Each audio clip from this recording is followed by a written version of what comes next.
करते हैं। हेलो बच्चों, गुड मॉर्निंग। गुड मॉर्निंग के साथ साथ कौन सी थियरी आज पढ़ेंगे? अब तक मैंने आपको सिखाया हाइब्रिडाइजेशन। आफ्टर हाइब्रिडाइजेशन आज मैं आपको पढ़ाने वाली हूँ VSEPR थियरी। आज का टॉपिक VSEPR थियरी। VSEPR इतना लंबा नेम, तो उसका फुल फॉर्म पहले लिख देते हैं कि द वैलेंस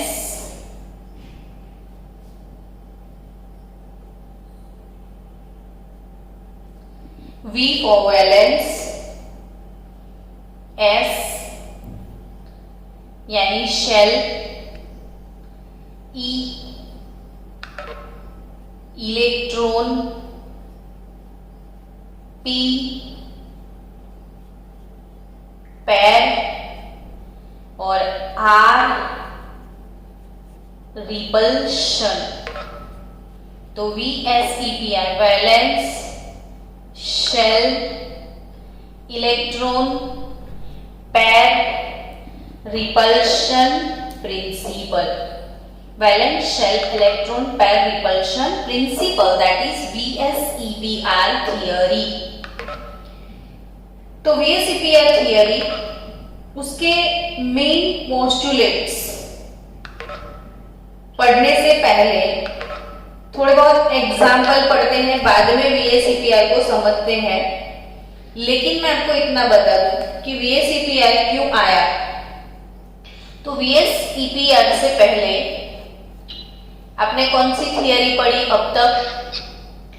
तो लुईस कंसेप्ट। बट बच्चों, Lewis concept is unable to explain the shape of molecule. It is unable to explain shape of molecule। यानी कि लुईस थियरी से आप मॉलिक्यूल का शेप कैसा है, ज्योमेट्रिकल शेप, वो प्रिडिक्ट नहीं कर सकते हो।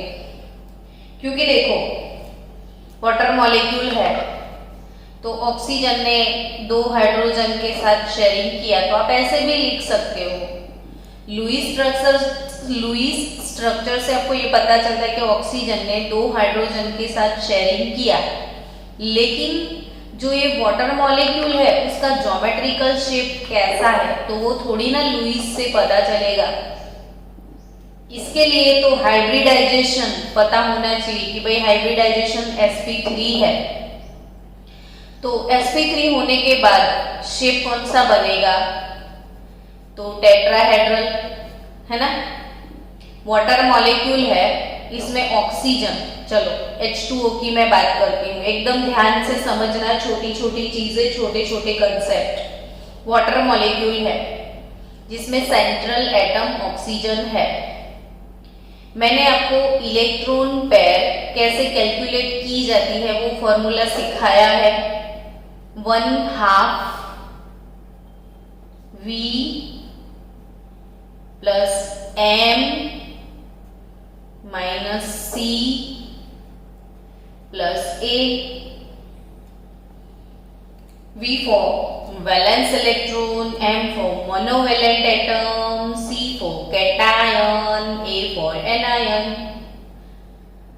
So valence electron of oxygen तो 6।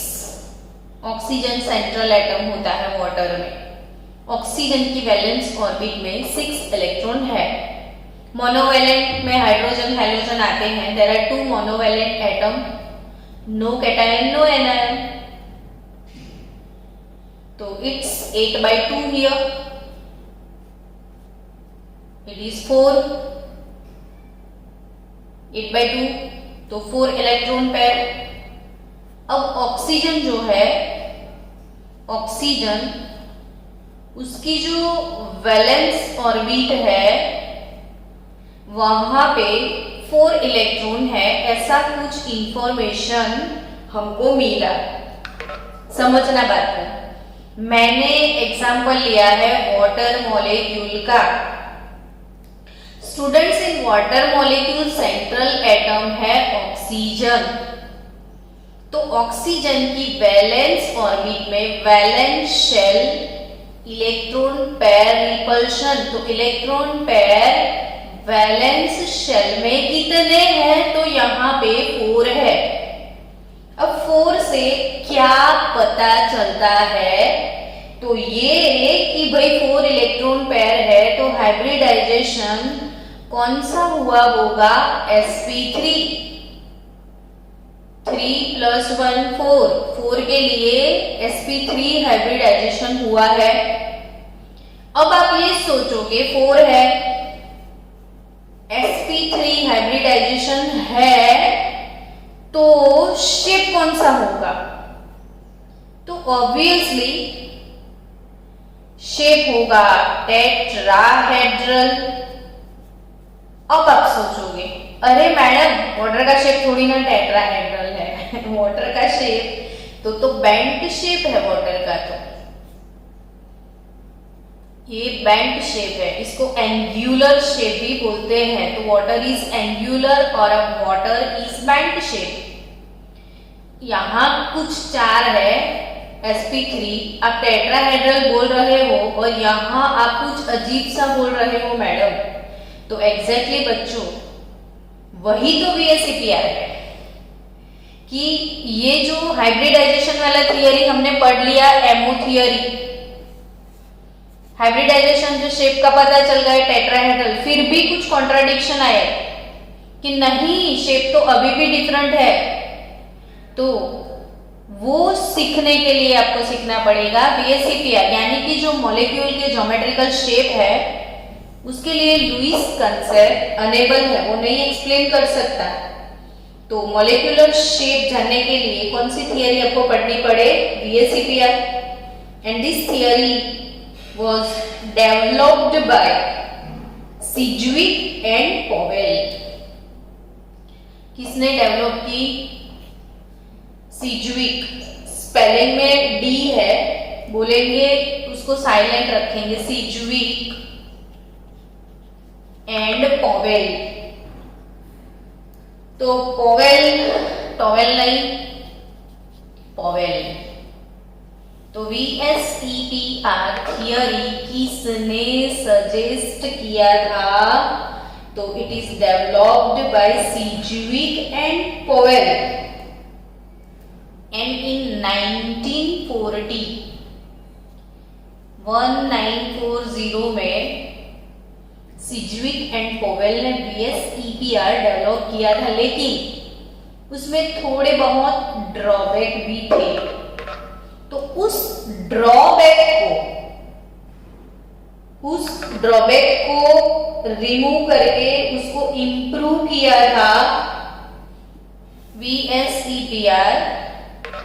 It is improved by Gillespie and नाइहोम। ये भाई कितने कितने नए नाम आ रहे हैं। गिलेस्पी, स्पेलिंग भी उनके अजीब अजीब होते हैं। तो गिलेस्पी एंड नाइहोम, यहाँ पे एल साइलेंट रखना, नाइहोम, 1957।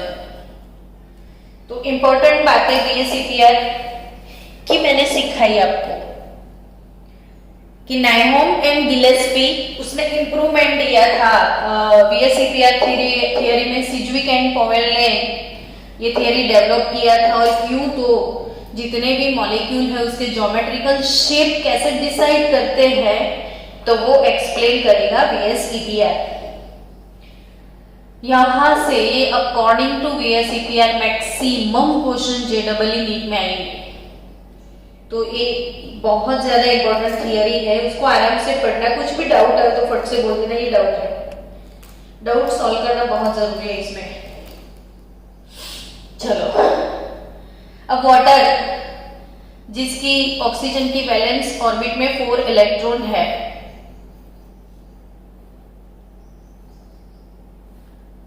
तो फिर शेप तो टेट्राहेड्रल होना चाहिए।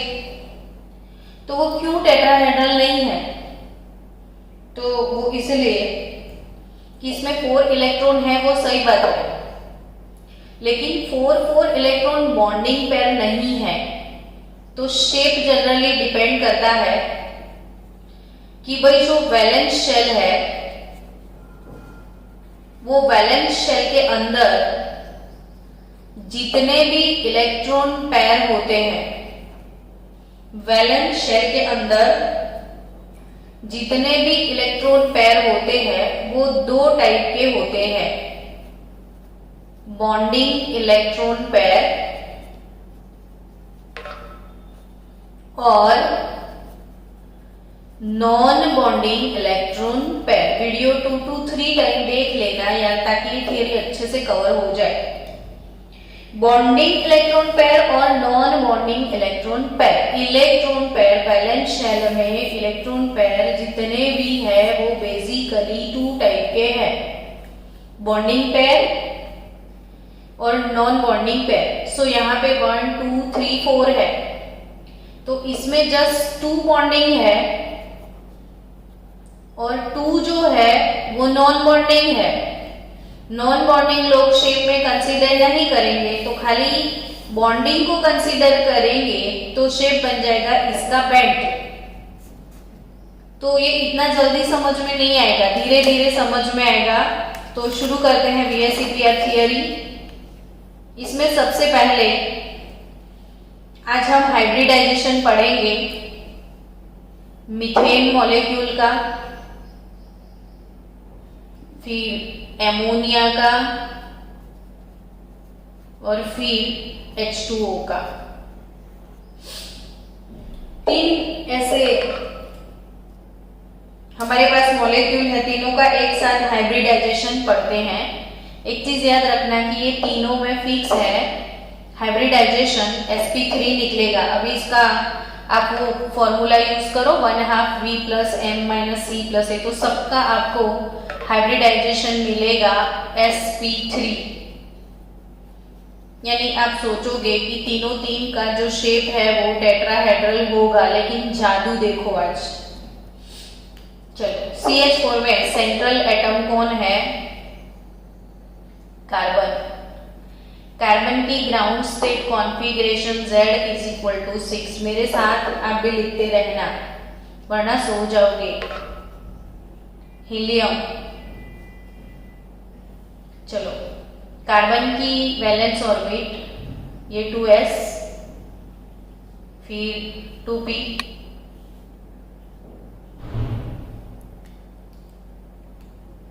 में 2 इलेक्ट्रॉन और 2p में भी 2। तो ये ग्राउंड स्टेट कॉन्फ़िगरेशन है कार्बन की। Now carbon in excited state, helium ये 2s नहीं ये 2p, तो हाइब्रिडाइजेशन विल बी sp3।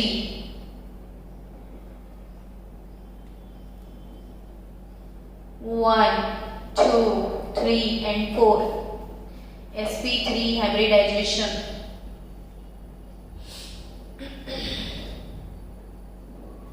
तो sp3 हाइब्रिडाइजेशन हुआ कार्बन में।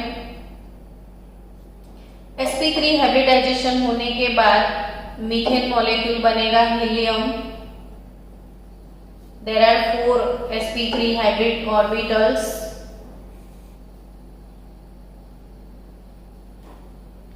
सबके पास ऑलरेडी एक इलेक्ट्रॉन है। अब सोचो एक इलेक्ट्रॉन किसका आएगा? तो हाइड्रोजन का, हाइड्रोजन की 1s ऑर्बिट का। तो there are total 4 electron pair in valence orbit of carbon and 4 electron pair में 4 के 4 टोटल जितने भी इलेक्ट्रॉन पेयर है वो सारे बॉन्डिंग पेयर है। सबने बॉन्ड बनाने में पार्टिसिपेशन किया, यानी all 4 electron pairs are bonding electron pairs. All four are bonding.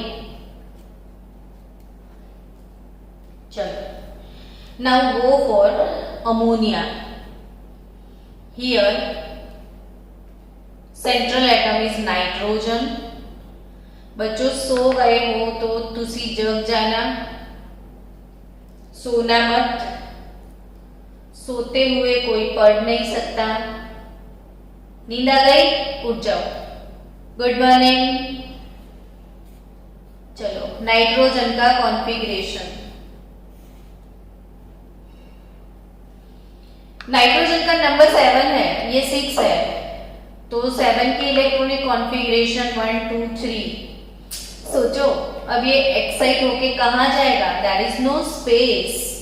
यहाँ पे स्पेस था, इसलिए ये यहाँ पे आया।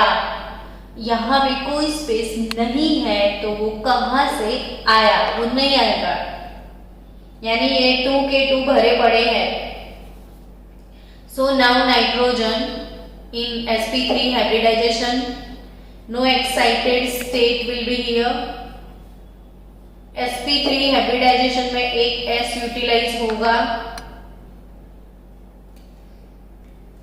टोटल इलेक्ट्रॉन यहाँ पे देखो 1 2 1 2 4 जितने हैं उतने अरेंज हो गए न्यू ऑर्बिटल में। समझ रहे हो ना? यहाँ पे 2 + 3 5, तो 5 इलेक्ट्रॉन यहाँ पे आ गए।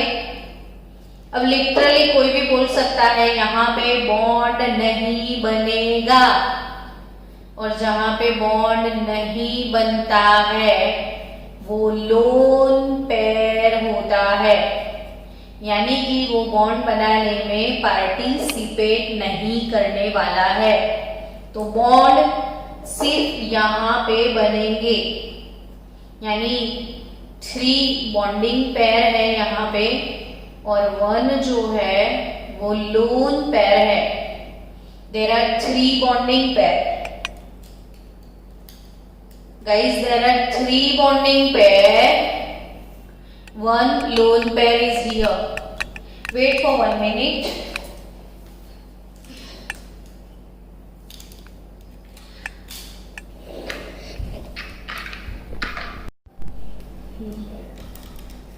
चलो,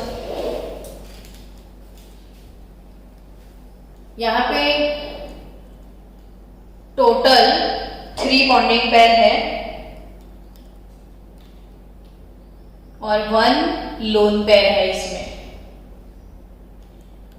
अब जो वाटर मॉलिक्यूल है उसका, चलो यहां पे लिख देते हैं। There are 4 total electron pair, out of 4 3 are bonding pair and 1 are lone pair.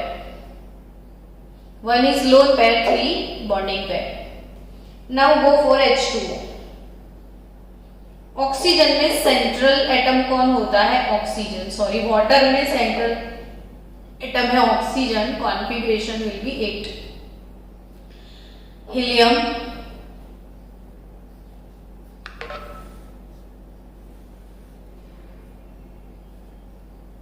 Oh shit, ये 2s और ये 2p। ये वाली बाउंड्री लाइन आपको समझनी है कि यहाँ पे कच्छू नहीं है। ये 1 2 3 देखो 8 इलेक्ट्रॉन, 1 2 3 4 5 6। ये 2s है, ये 2p है। कॉन्फ़िगरेशन 2s2 2p4 है। ये 2s2 2p3 और ये 2s2 2p2। अब आप ऑब्वियसली सोच सकते हो, छोटा बच्चा भी पता लेगा ये बॉन्ड नहीं बनाएगा, ये बॉन्ड नहीं बनाएगा, ये दोनों ही बनाएंगे खाली। Now oxygen in sp3 hybridisation. sp3 hybridisation होगा तो 4 sp3 हाइब्रिड ऑर्बिटल्स आ जाएंगे, लेकिन 1 2 1 2 हमारे पास 2 बॉन्डिंग बनने वाले हैं हाइड्रोजन के साथ, तो ये 2 तो लोन पेयर हो गए और ये 2 बॉन्डिंग पेयर हो गए। यानी एक चीज आप नोटिस करो अब कि यहाँ पे 4 बॉन्डिंग पेयर, नहीं 4 total electron pair, out of 4 are bonding pair, no lone pair. यहाँ पे 4 टोटल इलेक्ट्रॉन पेयर, उसमें से एक लोन पेयर, 3 बॉन्डिंग पेयर। यहाँ पे टोटल 4 इलेक्ट्रॉन पेयर, इसमें से 2 lone pair, 2 bonding pair. Now wait,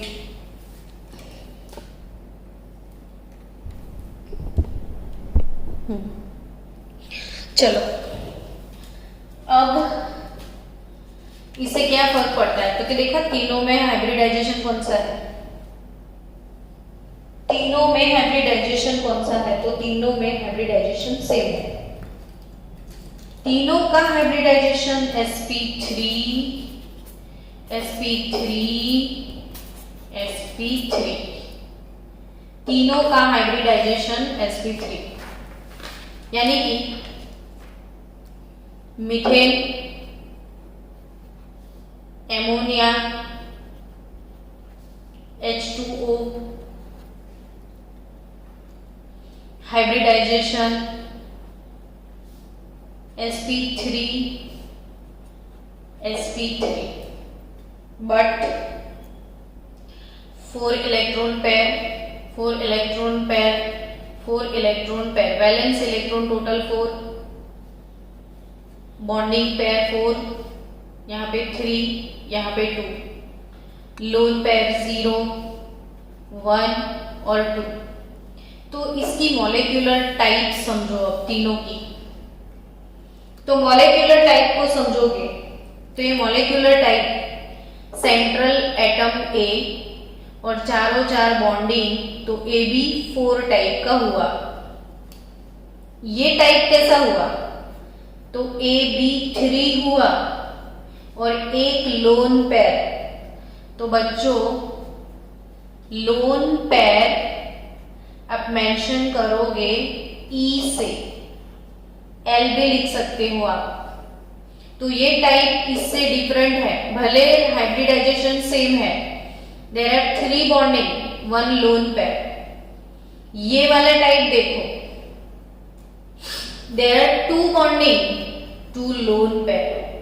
तो ये मॉलिक्यूलर टाइप हुआ Ab2E2, ये मॉलिक्यूलर टाइप हुआ Ab3E और ये मॉलिक्यूलर टाइप हुआ Ab4। यानी कि सबका मॉलिक्यूलर टाइप चेंज हो गया। डन। अब इसकी वैलेंस शेल में 4 बॉन्डिंग पेयर है। सेंट्रल एटम A,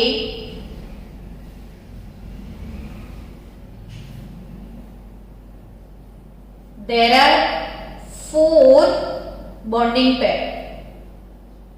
यहां पे central atom A, there are only 2 bonding pair, अच्छा 3 बॉन्डिंग पेयर, 1 लोन पेयर। यहां पे central atom A, there are 2 bonding pair, 2 lone pair. अब समझो चीजों को, ये लोन पेयर है। अच्छा यहां जितने हैं वो बॉन्डिंग है तो मैं भी लगा दूं, और यहां पे एक लोन पेयर, ये लोन पेयर, ये लोन पेयर। अब होता क्या है तो कि इलेक्ट्रॉन, उसके ऊपर चार्ज नेगेटिव, यानी इसका चार्ज नेगेटिव, इसका भी चार्ज नेगेटिव, इसका भी चार्ज नेगेटिव, इसका भी चार्ज नेगेटिव, बॉन्डिंग हो यानी लोन पेयर। इलेक्ट्रॉन तो है, इलेक्ट्रॉन के ऊपर चार्ज कौन सा होता है? नेगेटिव। तो नेगेटिव नेगेटिव के बीच में होता क्या है? तो झगड़ा, यानी कि 2 नेगेटिव लोग मिलेंगे तो ऑब्वियसली क्या होगा? रिपल्शन। 2 नेगेटिव लोगों के बीच में रिपल्शन के अलावा कुछ नहीं होता, तो यहां से भी रिपल्शन होगा। यानी ये इसको रिपेल करेगी, ये इसको रिपेल करेगी। अब सोचो, एक बहुत मस्त एग्जांपल है सोचना, ध्यान से देखना कि ये देखो, ये जो है ना मेरा हाथ, ये जो है ना बच्चा मेरा हाथ, ये लोन पेयर है और नीचे जो है ऐसे बॉन्डिंग पेयर। देखो वाटर मॉलिक्यूल की बात करूं तो इसमें दो बॉन्डिंग दो लोन, दो बॉन्डिंग दो लोन।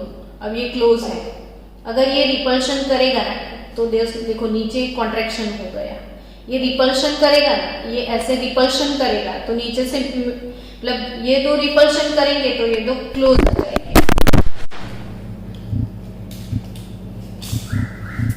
सॉरी स्टूडेंट, मोबाइल गिर गया।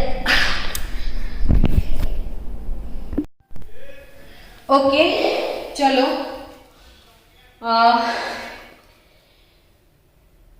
इलेक्ट्रॉन पेयर की बात करें तो टोटल चारों चार बॉन्डिंग, 3 बॉन्डिंग एक loan pair, 2 bonding 2 lone pair. Electron electron के बीच में होता है रिपल्शन और मैंने एग्जांपल सिखाया ऐसे। देखो आप समझो कि यहाँ पे ऑक्सीजन है, ये 2 लोन पेयर है, नीचे वाली 2 बॉन्डिंग पेयर है, समझ गए आप।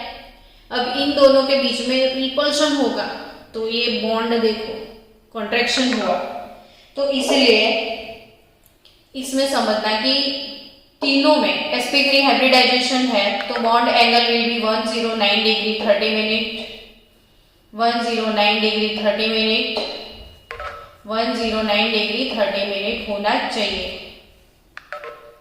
अगर sp3 हाइब्रिडाइजेशन है तो इतना ही होना चाहिए, but actually in methane it is 109 degree 28 minute, in ammonia 107 degree और इन वाटर 104.5 डिग्री।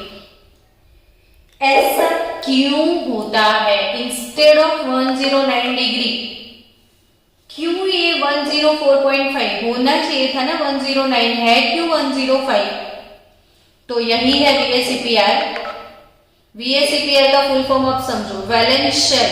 तो ये वैलेंस शेल के अंदर इलेक्ट्रॉन पेयर है, वैलेंस शेल इलेक्ट्रॉन पेयर, तो ये इलेक्ट्रॉन पेयर और इलेक्ट्रॉन पेयर के बीच में होता क्या है?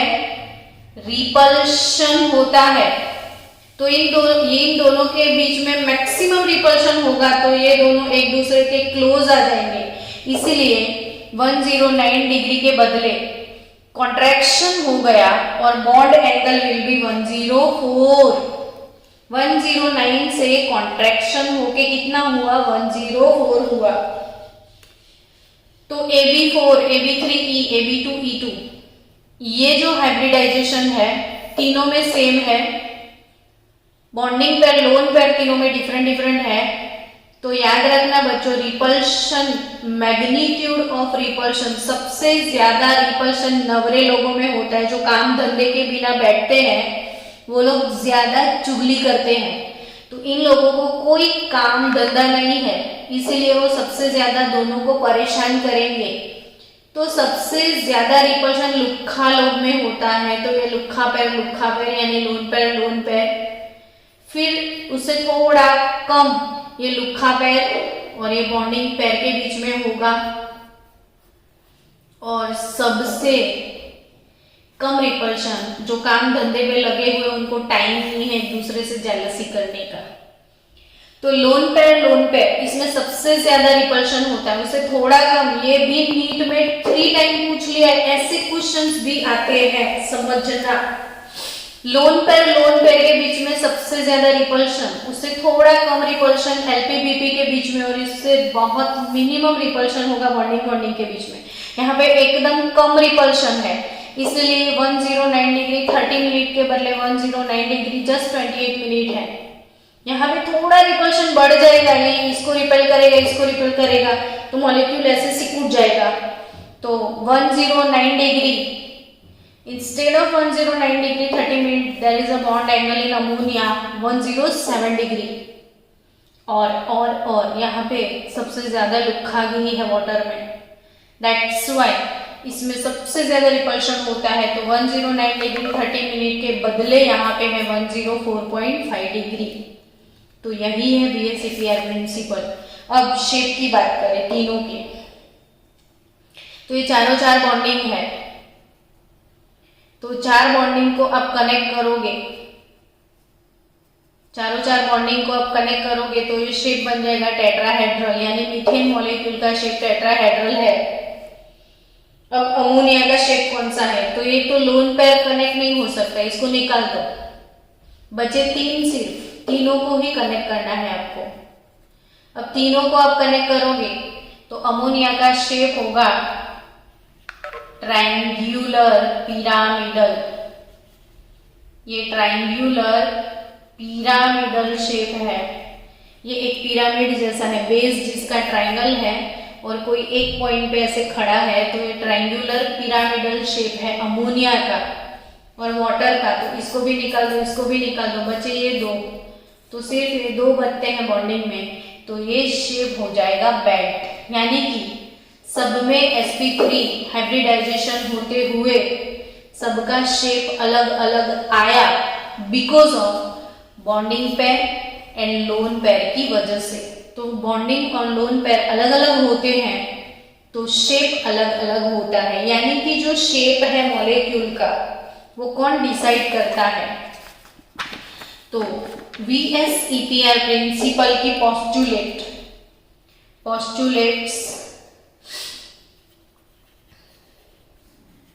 ऑफ VSEPR प्रिंसिपल, वो जरा मैं एक्सप्लेन कर दूं। इसकी फर्स्ट पोस्टुलेट है the geometry and shape of the molecule, the geometry and shape of the molecule depends upon the number of electron pair in valence shell. The geometry and shape of the molecule depends upon the number of electron pair in valence shell, and number of electron pair valence shell two type के होते हैं, bonding pair and lone pair. So the geometrical arrangement of different number of electron pair around the central atom, वो समझने के लिए पूरा मुझे एक टेबल आपको सिखाना पड़ेगा. लेकिन अभी फर्स्ट पोस्टुलेट आपने सीख लिया कि शेप किस पे डिपेंड करता है. तो शेप डिपेंड करता है total number of electron pair in valence shell पे, और वो इलेक्ट्रॉन पेयर बॉन्डिंग है कितने और लोन पेयर कितने हैं उस पे डिपेंड करता है. Second postulate, the electron pairs surrounding the central atom repel one another as their orbitals or clouds are negatively charged. ये चीज भी मैंने बता दी. All electron pairs which are negatively charged repel each other. सबको सबसे problem है क्योंकि सबका चार्ज सेम है. सब इलेक्ट्रॉन पेयर एक दूसरे को रिपेल करते हैं. जैसे ये इलेक्ट्रॉन क्लाउड, ये इलेक्ट्रॉन क्लाउड, ये इलेक्ट्रॉन क्लाउड और ये इलेक्ट्रॉन क्लाउड. हर एक इलेक्ट्रॉन क्लाउड के बीच में रिपल्शन होता है. क्या होता है? रिपल्शन होता है. थर्ड पोस्टुलेट आपको टेक्स्ट बुक में मिल जाएंगे. मुझे यहां से इतने सारे पोस्टुलेट लिखूंगी तो 1 आवर चला जाएगा. थर्ड पोस्टुलेट ऐसा है कि in order to minimise repulsion this electron pair tends to occupy such position in space where the distance between them is maximum.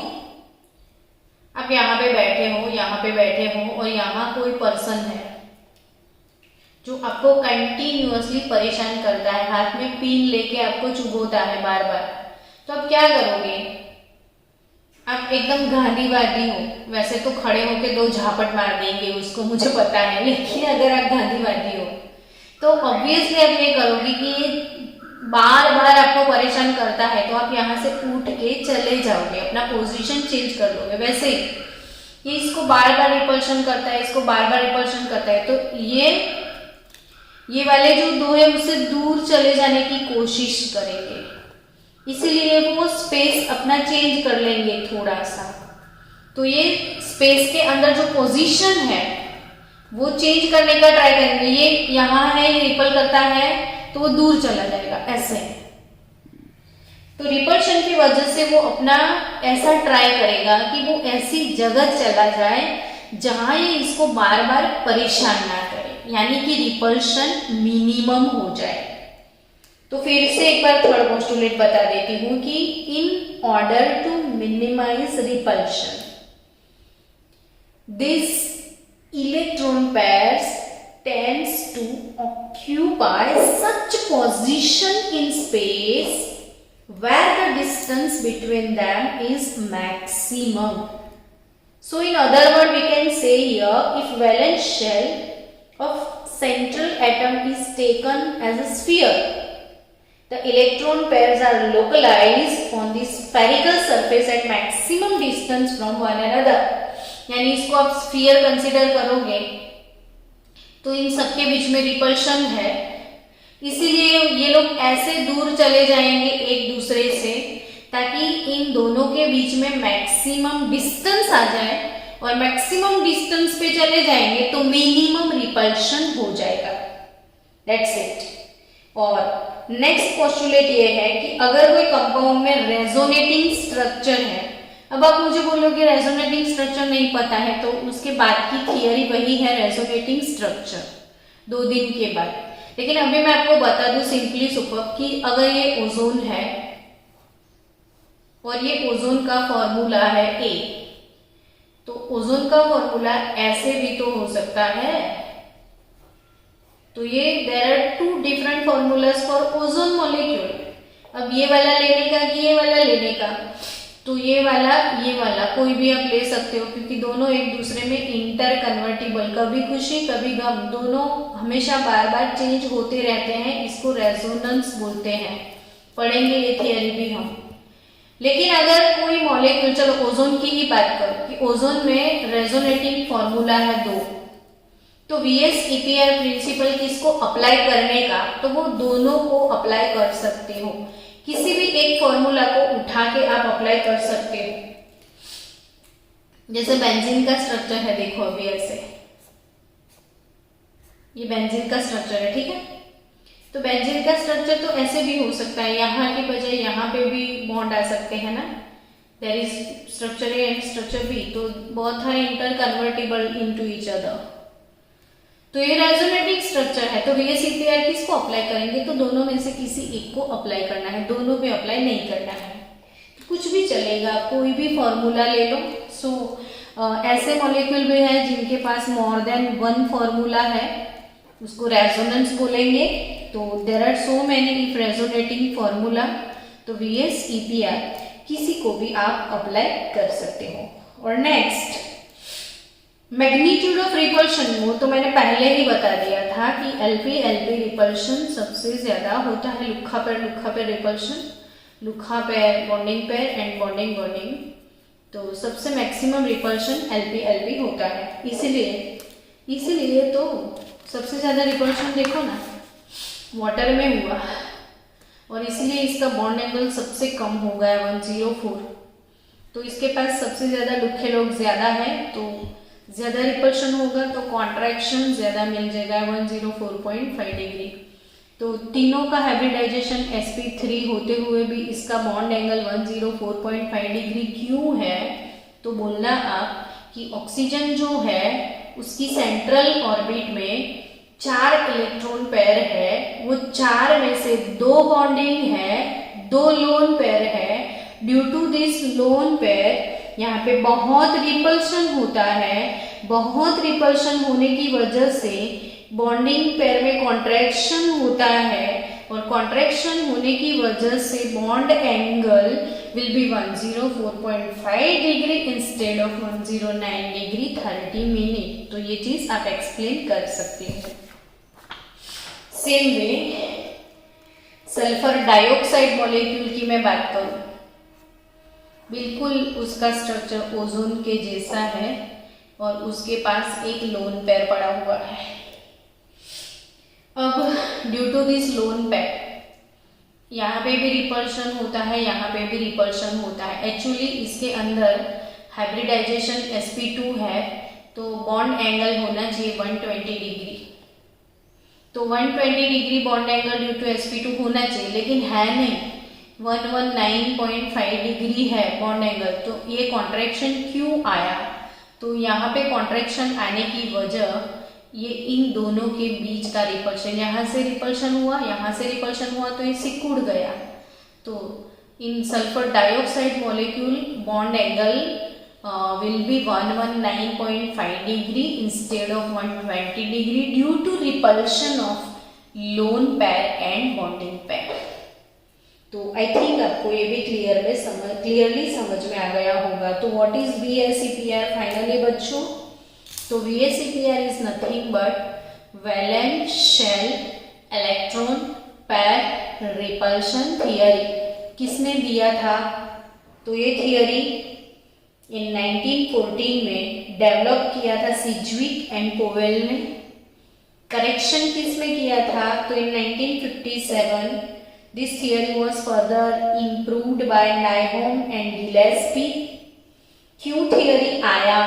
तो because Lewis concept was unable to explain the geometrical shape of molecules. तो that's why जितने भी molecules हैं उनके shape geometrical कौन से हैं, वो किस थियरी से पता चला? तो वो थियरी है VSEPR थियरी। अब कल VSEPR थियरी में बॉन्डिंग के सारे टेबल हमको सीखने हैं। आज हो जाएंगे, मैं देख रही हूँ टाइम, रुको।